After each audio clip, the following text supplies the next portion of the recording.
पौराणिक युग में शांतनु नामक एक सिद्ध साधु थे। इनकी पत्नी भी एक सिद्ध धर्म नारायण नारी थी। कहानी उस समय की है जब शांतनु और उनकी पत्नी बहुत वृद्ध हो चुके थे और उनकी आंखों में रोशनी भी चली गई थी। इन दोनों का एक पुत्र थे जिसका नाम था श्रवण कुमार। श्रवण कुमार बहुत ही सरल स्वभाव का व्यक्ति था। माता पिता के लिए उसके मन में बहुत प्रेम एवं श्रद्धा थी। वो दिन रात अपने माता पिता की सेवा करता था। अपने माता पिता का बच्चों की तरह लालन पालन करता था। उसके माता पिता भी स्वयं को गौरवशाली महसूस करते थे और अपने पुत्र को दिन रात हजारों दुआएं देते थे। कई बार दोनों एक दूसरे से कहते थे, हम कितने धन्य हैं कि हमें श्रवण जैसा मातृभक्त पुत्र मिला, जिसे स्वयं के बारे में ना सोचकर अपना पूरा जीवन वृद्ध नेत्रहीन माता पिता की सेवा में लगा दिया। इसकी जगह कोई अन्य होता तो विवाह के बाद केवल स्वयं का हित सोचता और बूढ़े नेत्रहीन माता पिता को कहीं छोड़ आता और खुशी के अपना जीवन व्यापन करता।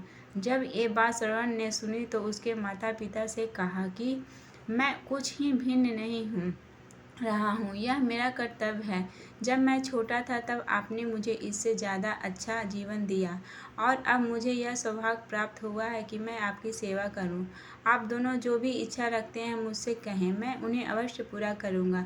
तब शांतनु और उसकी पत्नी कहते हैं, पुत्र श्रवण, हम दोनों की आयु बहुत ही हो चुकी है। अब जीवन का कोई भरोसा नहीं है। किसी भी समय हमारी आंखें बंद हो सकती है। ऐसे में हमारी एकमात्र इच्छा है, हम तीर्थ यात्रा करना चाहते हैं। क्या तुम हमारी यह इच्छा पूरी कर सकते हो?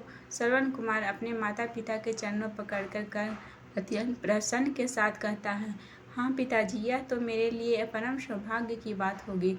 मैं आप दोनों की इच्छा पूरी करूं। श्रवण अपने माता पिता को तीर्थ करवाने हेतु एक कावड़ तैयार करता है, जिसमें एक तरह शांतनु एवं दूसरी तरह उनकी पत्नी बैठती है और कावड़ के डंडे को अपने कंधे पर लादकर यात्रा शुरू करता है। उसके हृदय में माता पिता के प्रति इतने स्नेह हैं कि उसे उस कावड़ का लेस मात्र के भार नहीं पड़ता।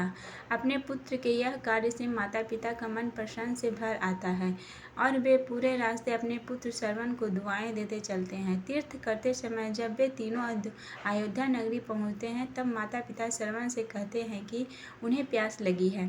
श्रवण कावड़ को जंगल में रखकर हाथ में पत्तों का पात्र बनाकर सरयू नदी से जल लेने जाता है।